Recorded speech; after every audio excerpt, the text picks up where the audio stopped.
আজকে আমি নিরামিষ আলুর দম বানাবো। তার জন্য এখানে ডুমো ডুমো করে আলু কেটে নিয়েছি, সঙ্গে নিয়েছি মটরশুঁটি। আর এইখানে আমি আরেকটা কড়াই বসিয়ে দিয়েছি।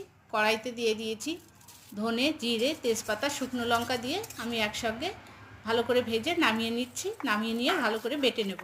এটা মিহি করে বাটতে হবে। অন্যদিকে আমি কড়াই বসিয়ে দিয়েছি। কড়াইতে তেজপাতা, জিরে দিয়ে আমি আলুগুলো সব এখানে দিয়ে লঙ্কা, হলুদ দিয়ে, লবণ দিয়ে ভালো করে ভেজে নেব।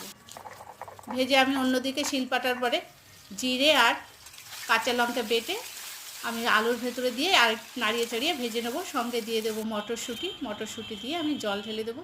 জল ঢেলে আমি কিছুক্ষণ ফুটিয়ে নেব। তারপর ভাজা মশলাগুলো দিয়ে দেবো। ভাজা মশলাগুলো দিয়ে আমি এখানে নাড়িয়ে নেব। সঙ্গে আমি একটু আটা দিয়ে দেবো, অল্প একটু, যাতে এটা ঘন হয়, দিয়ে আমি নামিয়ে দেবো। আপনাদের ভালো লাগলে, ভাজা মশলাগুলো আমি দিয়ে দিয়েছি, ভালো লাগলে লাইক, শেয়ার, কমেন্ট, সাবস্ক্রাইব।